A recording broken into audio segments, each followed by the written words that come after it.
আর আশপাশটা তো পুরো অন্ধকার, ফরেস্টটা চলছে তো। এবার এখান থেকে সব হোটেলগুলো start.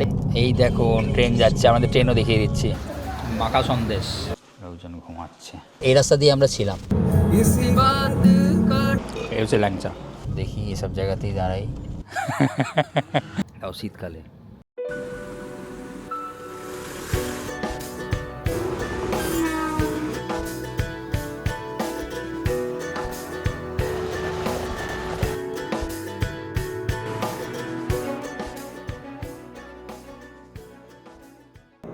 Hello hello, welcome back to our channel the এক্সপ্লোরেশনের আরও একটি নতুন ভিডিওতে আপনাদের স্বাগত জানাচ্ছি। আজকের একটা নতুন এক্সপিরিয়েন্স নিতে চলেছি আমরা। সেটা হচ্ছে রাত্রে বেরোবো। এই জন্য গুড মর্নিং বলবো না, বলবো গুড নাইট। এবং আমরা কোথায় যাচ্ছি সেটা তো বলা হলো না। দেখো রাত্রি এখন মোটামুটি 10:30 11টার দিকে বাজছে। আর আমরা আজকে যাচ্ছি তারাপীঠ। একটা একেবারে নতুন এক্সপিরিয়েন্স, কারণ আমরা কখনো রাত্রিবেলা যাইনি, আর আমরা এবার গাড়ি করে যাচ্ছি। তো রাত্রিবেলা আজকে গাড়ি করে যাবো এই শীতের রাতে। আমার একটা প্রশ্ন আছে সুরজিৎকে। ও গুড নাইট বলে দিয়েছে, কিন্তু আপনারা কিন্তু শুয়ে পড়বেন না। শুয়ে পড়লে কিন্তু আমাদের পুরো এপিসোডটা আপনারা দেখতে পাবেন হ্যাঁ, ওটা না। একটু ভুল হয়ে গেছে যে আপনারা গুড নাইট বলে দিলাম, কিন্তু আপনারা কিন্তু লেপের মধ্যে শুয়ে এই এপিসোডটা ভার্চুয়ালি কিন্তু আমাদের সাথে আপনারা ট্রাভেল করতে পারেন। আমরা আছি আপনাদের সাথে, আর আপনারা আছেন আমাদের সাথে, আর আমরা সবাই রয়েছি দ্য এক্সপ্লোরেশন চ্যানেলের সাথে। তাহলে আসুন সবাই মিলে বলা যাক জয় মা তারা। চলুন যাওয়া যাক, আমাদের এই জার্নি শুরু করি। গাড়ি এখানে আমাদের হাজির। তবে আমরা 4-5 জন যাব, মেয়েরা বাচ্চারা কিন্তু যাচ্ছে না, আমরা বড়রা যাব কয়েকজন। চলুন জার্নি শুরু করছি। কালকে ভোর গিয়ে পৌঁছাবো। আর আপনাদের অবশ্যই দেখাবো তারাপীঠে আমরা এবার যেখানে থাকছি। একটা খুব বাজারের মধ্যে একটা খুব সস্তার হোটেল, কিন্তু খুব সুন্দর হোটেল, সেটাও কিন্তু আপনাদের সাথে আমরা শেয়ার করব। কে কে আছে একটুখানি দেখিয়ে দিই। এখানে দেখা যাচ্ছে না অন্ধকার অতটা, তাও মোটামুটি বুঝতে পারবে। তাহলে আমরা সবাই মিলে বলি জয় মা তারা। বলো, সবাই মিলে বলতে বলেছি। মোটামুটি তারাপীঠের যা ডিস্টেন্স, যদি আমরা বর্ধমানে গুসকরা হয়ে যাই, ওই 260-70 কিলোমিটার মতো অ্যারাউন্ড ডিস্টেন্স আমাদের বাড়ির থেকে, রাজপুর থেকে। তো আশা করছি মোটামুটি ভোরবেলা 5:30-6টার দিকে ঢুকে যাবো। আমরা বেরিয়েছি 11টায়। ধীরে সুস্থে যাবো, লিটুকে বলবো যে একটু ধীরে সুস্থে যেতে রাত্রিবেলা, ঠিক আছে? তো আমরা এখন মোটামুটি এই বাইপাস দিয়ে যাচ্ছি। আচ্ছা, এখন একটুখানি আলো এসছে, একবার দেখিয়ে দিই কারা কারা এখানে রয়েছে। সূর্যা, চন্দ্রা, এটা ইন্দ্রনীল, পিছনে আরেকজন আছে, সেই দাদু বসে আছে। মানে আমাদের দাদু নয়, আমাদের মেয়েদের দাদু। তো মেয়েরা আসেনি, দাদু খুব লোনলি ফিল করছেন ওখানে। কি দাদু, খবর কি? ভালো আছেন তো? হ্যাঁ ঠিক আছে, ব্যাস।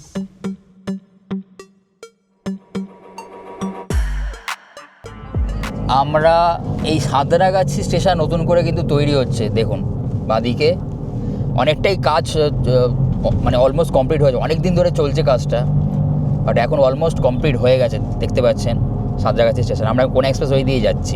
এখান থেকে বর্ধমান যাবো NH-19, সেখান থেকে NH-114 করে গুসকরা শান্তিনিকেতনের ওপর দিয়ে আমরা যাবো। কিন্তু ডানকুনির আগে লম্বা জ্যাম, তাই এবার একটু ছাড়লো 10-15 মিনিট দাঁড়ানোর পরে।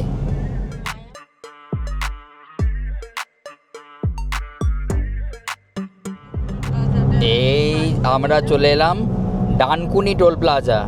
11টার সময় বেরিয়ে 1টার সময় আমরা ডানকুনি টোল প্লাজায় ঢুকেছি। প্রচুর জ্যাম ট্যাম ছিল মাঝখানে। খবর কি ভাই লোক? হ্যাঁ বাবা কি বলছে? হ্যাঁ, বর্ধমানে অপেক্ষা তো আমাদের রয়েছে। আমরা একটু চা ফা খাবো ওখানে, খাবার দাবার, লাঞ্চ ল্যাংচা, সরি নট লাঞ্চ, লাংচা। লাঞ্চ বলতে গিয়ে লাংচা হয়ে গেছে। ল্যাংচা খাবো বর্ধমানে, মানে বর্ধমানে না, শক্তিগড়ের উপর দিয়ে যাবো। শক্তিগড়। इसी बात का डर है मुझको कि हो ना जाए प्यार।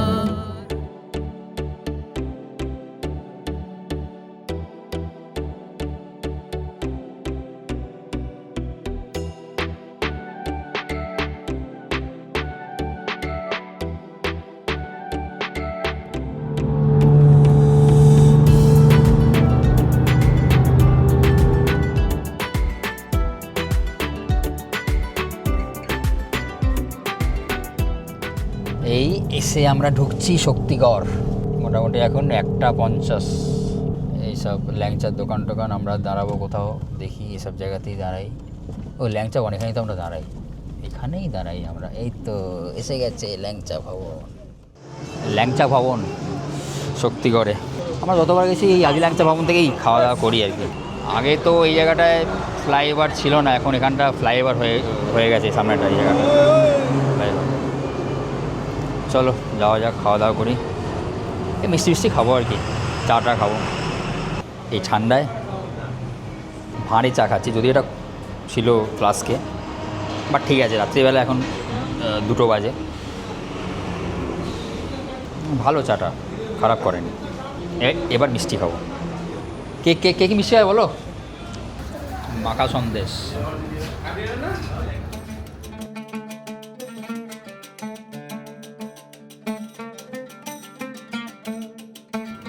ক্যামেরাটা ট্র্যাকিং আছে, আমি যেদিকে যাবো সেদিকে যাবো।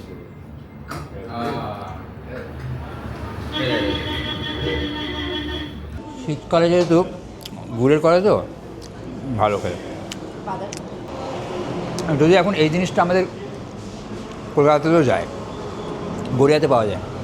শক্তিগড়ে এসছি আর ল্যাংচা খাবো না, সেটা তা কি করা উচিত? এই হচ্ছে ল্যাংচা। যদিও আমরা যেখানে যাচ্ছি সেখানেও ল্যাংচা নেই খুব বিখ্যাত, বড় বড় ল্যাংচা পাওয়া যায় তারাপীঠে।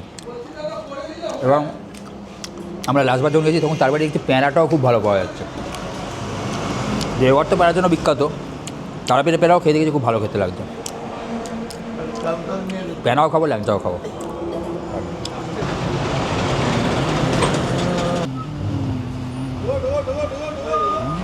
শোন, আবার বেরোনো যাক। আধ ঘন্টা ব্রেক হয়ে গেল আমাদের, 2:15 বাজে এখন। চলুন যাওয়া যাক।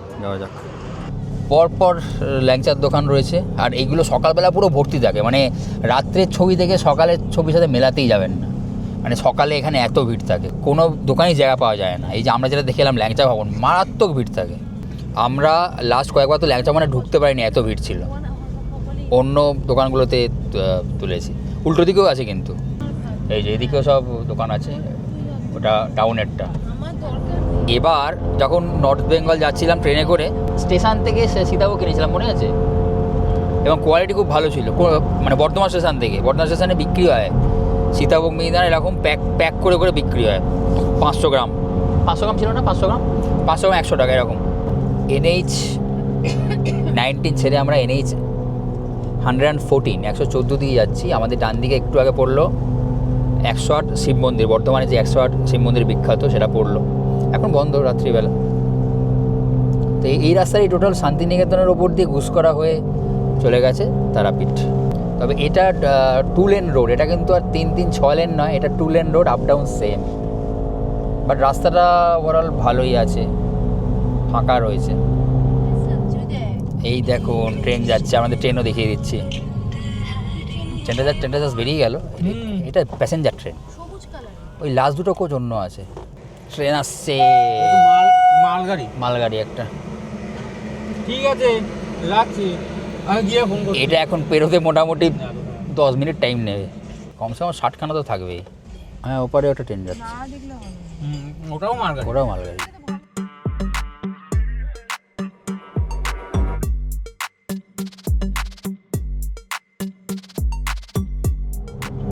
এই জায়গাটা আবার এখানে একটা ফ্লাইওভার করে দিয়েছে, এটা আবার 4 লেন এই জায়গাটায়।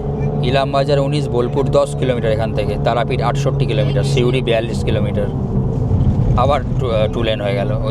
ওইটুকুনি জায়গায় ফ্লাইওভারটুকুনি আর কি 4 লেন রয়েছে। আর আমরা বোলপুরের দিকে এগিয়ে যাচ্ছি। এই আমরা বোলপুরের সোনাঝুরির দিকে ঢুকছি। আমরা চলেছি রবি ঠাকুরের স্মৃতি বিজড়িত শান্তিনিকেতন দিয়ে। রাত্রের শান্তিনিকেতন, রাত্রি 3টে। এই রাস্তাটা দিয়ে আমরা ছিলাম। এখানে হচ্ছে রাঙাবিতান, বনবিতি, হেঁসেলঘর, এই রাস্তা দিয়ে আমরা ছিলাম। এই রাস্তা দিয়ে গিয়ে একটুখানি কিছুটা গিয়ে সোনাঝুরি হাটটা, ডান দিকে যে রাস্তাটা চলে গেল ওটা সোনাঝুরি হাট। আর এইটা হচ্ছে মোহরকুটির, এই যে ডান দিকে যাচ্ছে মোহরকুটির। ঘড়িতে বাজে 4:26 আর আমরা পাস করছি সিউড়ি টাউন দিয়ে। এখনও এখান থেকে মোটামুটি ওই 45 কিলোমিটার মতো। 1 ঘন্টার ওপর টাইম দেখাচ্ছে, 1 ঘন্টা 20 মিনিট মতো টাইম এখনও লাগবে তারাপীঠ। দাঁড়িয়েছি অনেকক্ষণ একটা না চলে, শিউরি ছাড়িয়ে এসে একটা চায় ব্রেক।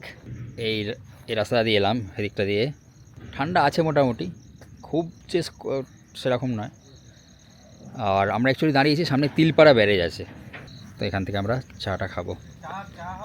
আর আশপাশটা তো পুরো অন্ধকার, জানি না এখন চা হবে কিনা জিজ্ঞেস করছে লিটু, দেখা যাক। চা হলো না, ঘুমাচ্ছে, ঘুম দিচ্ছে, শীতকাল না, গ্রীষ্মকাল হলে হয়তো হয়ে যেত। Welcome to Tilpara Mihirlal barrage.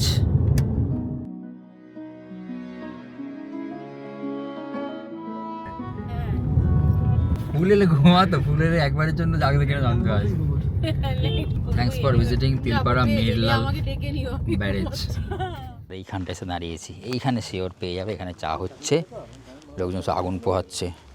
SS motor parts, তার উল্টো দিকে চায়ের দোকান, এই দোকানে আগুন জ্বালিয়েছে, দেখো এই দেখো, সব ভিতরে বসে রয়েছে এরা।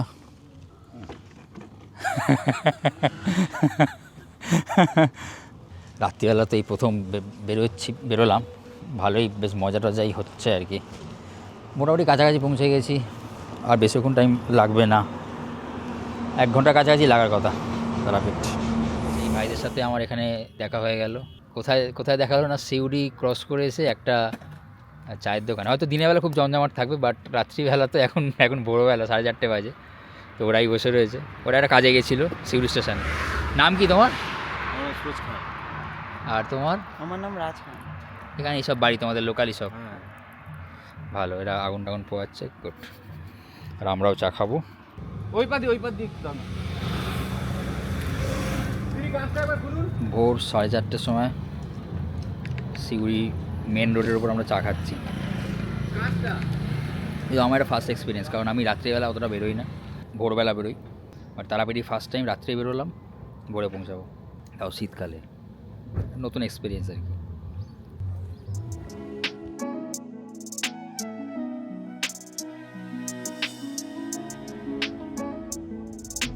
যে জায়গাটা দিয়ে আমরা পাস করছি এটা গঙ্গাপুর ফরেস্টটা চলছে, দুদিকেই জঙ্গল রয়েছে, কিন্তু এই যে গঙ্গাপুর, এটা ফরেস্ট দিয়েই পাস করলাম। এই আমরা তারাপীঠ গেট দিয়ে ঢুকছি তারাপীঠে। এখান থেকে আরও 7-8 কিলোমিটার হবে মেন মন্দিরটা। এই যে তারাপীঠ এখানে দেখাচ্ছে 5.5 কিলোমিটার মোটামুটি দেখাচ্ছে। এই তারাপীঠের সেকেন্ড গেটটা। এবার এখান থেকে সব হোটেলগুলো স্টার্টিং হয়ে গেছে বাঁদিকে অলরেডি।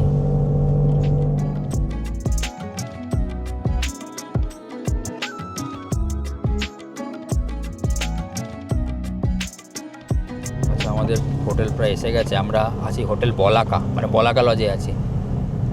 আমার বুকিং রয়েছে, জানি না এত সকাল সকাল বুকিং দেবে কি না, সবাই তো 5:45 বাজছে। আর এই আছে ব্রিজ, এখানে দ্বারকা নদী আছে নিচ দিয়ে, এই যে গাদি নদী, হ্যাঁ বাদিক দিয়ে এই দ্বারকা নদী, হোটেল রিভার। এই বাদিকে হচ্ছে আমাদের হোটেল আছে। এখান দিয়ে আমরা ভোর এসেছি, তাই একটু ফাঁকা পাচ্ছি, তো এই জায়গাটা প্রচুর কনজেশন থাকে। এই হচ্ছে বলাকা লজ। 5:30, 5:40, 5:45, 5:45 এসে পৌঁছালাম হোটেলে। দেখা যাক এখন কিছু পাই নাকি রুম টুম, জানি না চেক ইন কটায় হবে বা কিছু।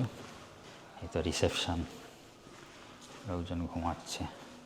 4 hours later. আমরা রয়েছি তারাপীঠে, রয়েছি বলাকা লজে। এই লজের সামনেটা ঠিক এরকম, এখানে চায়ের দোকান টোকান রয়েছে, খাবার দোকান এখানে প্রচুর পেয়ে যাবেন এদিক ওদিক।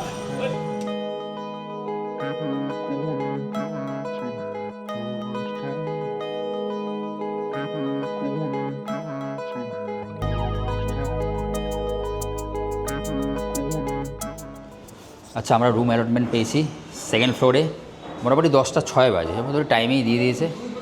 একবার দেখিয়ে দিই, 703, এটা দেখিয়ে দিই একবার। এই দেখুন, আমার এটা কিন্তু প্রিমিয়াম রুম ওনাদের।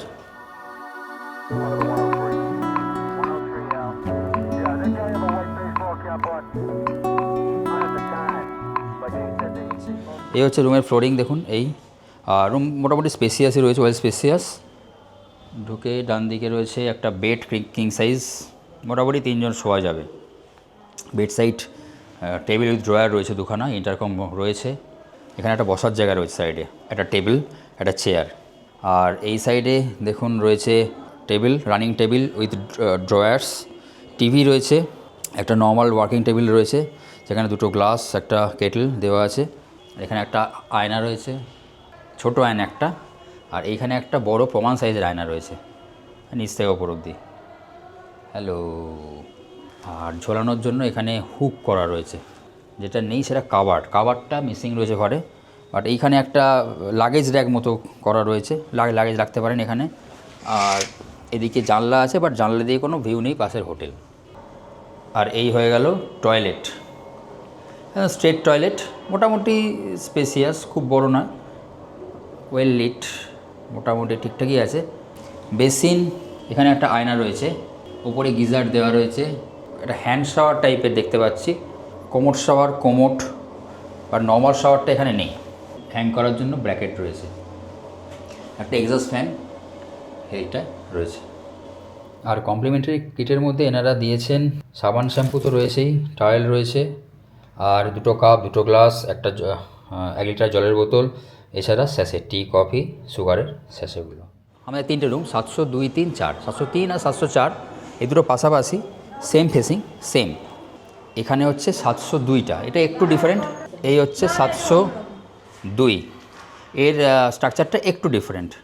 বাকি অ্যামিনিটিস যা সব সেম রয়েছে, বাট এখানে ঢুকে শুধু খাটটা, এই ফ্রন্টে খাটটা রয়েছে, আর সোফা সেটটা ওই দিকটায় রয়েছে। আচ্ছা, এখানে এই রুমে দেখছি যে দুখানা ফ্যান রয়েছে, খাটেরও একটা ফ্যান, ওইদিকে একটা ফ্যান রয়েছে, 4টে মতো বালিশ, আর এখানে কম্বল দিয়ে দিয়েছে, ওয়েস্ট বিনও আছে। আর ফ্যান, এসি তো সব প্রত্যেক কটা ঘরেই রয়েছে। এই রুমের টয়লেটটা, বাইরে ওপেনিং অ্যাক্সেস খুব একটা কিছু নেই, দেওয়াল। আর এই হচ্ছে করিডোরটা, এই করিডোর দিয়ে দুদিকে রুম আছে, বাট আমাদের রুমটার কোনো যেমন কোনো ওপেনিংটা নেই, এটাই যা, ওপেনিং থাকলে বেটার হতো আর কি। যাক, একদিনের ব্যাপার। এটা হচ্ছে আমাদের ঘরটা। লাইটগুলো মোটামুটি ভালোই আছে, এখানে খাটের পাশে লাইট রয়েছে, আর মোটামুটি ঘরে যা দেখতে পাচ্ছি 5টা 6টা চার্জিং পয়েন্ট রয়েছে ঘরে। আর এই হচ্ছে টয়লেট, 704 নাম্বার রুমের।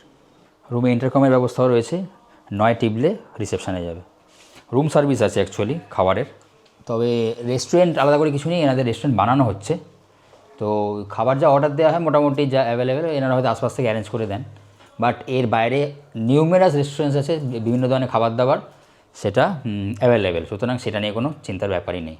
আর আমি জানলাম যে এখানে ড্রাইভারের আলাদা করে কোনো রুম নেই, ওই কিছুটা ডিসকাউন্ট রেটে হয়তো কম দামি রুমটা পাওয়া যেতে পারে, তাও 800-1000-এর নিচে নয়। বাট আশেপাশে অনেক ছোটো ছোটো লজ রয়েছে যেখানে ড্রাইভার অ্যাকোমোডেশন হতে পারে। এনাদের লিফট আছে, কোনো অসুবিধা নেই, এই যে অটোমেটিক লিফট। মোটামুটি ফোন নাম্বার আমি দিয়ে দেবো, এনার সাথে আপনারা ডাইরেক্টলি কথা বলে নিতে পারেন যে রুম প্রাইস কততে পাচ্ছেন। আমরা এটা প্রিমিয়াম রুম বুক করেছি, তো সেই রুমের প্রাইস মোটামুটি আমরা অনলাইনে বুক করেছি 1600 অ্যারাউন্ড পড়েছে। এবার ওনারা কততে দিচ্ছেন সেই অনুযায়ী আপনারা বুক করতে পারেন। ওনাদের ফোন নাম্বার আমি দিয়ে রাখবো ডিসক্রিপশন বক্সে। হোটেলেরই একটি পুরনো কনস্ট্রাকশন, মানে একটু পুরনো রুম, 304, এটা আপনাদের একটুখানি দেখিয়ে দিই। এটা আমরা যেটাতে আছি তার থেকে একটু কমের রুম।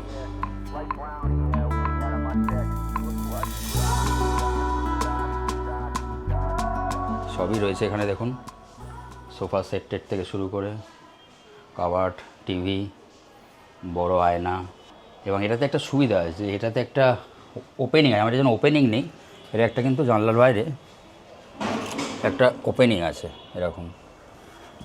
আর এই হচ্ছে টয়লেটটা, কোমোড শাওয়ার, নর্মাল শাওয়ার রয়েছে, গিজার। এখানে আমাদের নর্মাল শাওয়ারটা নেই, এখানে কিন্তু নর্মাল শাওয়ারটাও রয়েছে। এখানে ছোটো একটা বেসিন, আয়না, এক্সস্ট ফ্যান। রুমটা সাইজে একটু ছোটো আমাদের তুলনায়, আর আদারওয়াইজ রুমে কিন্তু একটা ওপেনিং রয়েছে, তার জন্য আমাদের রুম থেকে এটা আমার পার্সোনালি পছন্দ হচ্ছে। এর প্রাইস আপনার জেনে নিতে পারেন, আমরা যেটা দেখছি তার থেকে একটু কমই হবে। আর এটাতে একটা এক্সট্রা কাবার্ডও রয়েছে। ইনফ্যাক্ট আমার এটা যেমন কাবার্ডটা নেই, এটাতে কিন্তু একটা এক্সট্রা কাবার্ড রয়েছে। ভালো রুম। ওভারঅল যা আমরা প্রাইস পে করেছি সেই অনুযায়ী কিন্তু রুমের কোয়ালিটি বলতে পারেন ভালোই। তো যাই হোক আমরা মোটামুটি 10টার পর চেক ইন পেলাম। চেক ইন অ্যাকচুয়ালি আপনার 12টায় ছিল, চেক আউট আছে 11টায়। তো 2 ঘন্টা আগে মোটামুটি ওনারা চেক ইন দিয়ে দিয়েছেন। আর আমরা যেহেতু সকাল সকাল পৌঁছেছি, তো লাগেজ আমরা রিসেপশানে রেখে ওখানে ওয়েট করেছি অনেকক্ষণ। তারপর আমরা মন্দির দর্শন করেছি, খাওয়া দাওয়া করেছি। সেসবই আপনারা অন্য আরেকটি পরের ব্লগে দেখতে পাবেন। তো এই ব্লগ করে দিচ্ছি এখানেই শেষ। তারাপীঠ মন্দিরের ভিডিও নিয়ে আসছি নেক্সট ব্লগে। Tata, thanks for watching.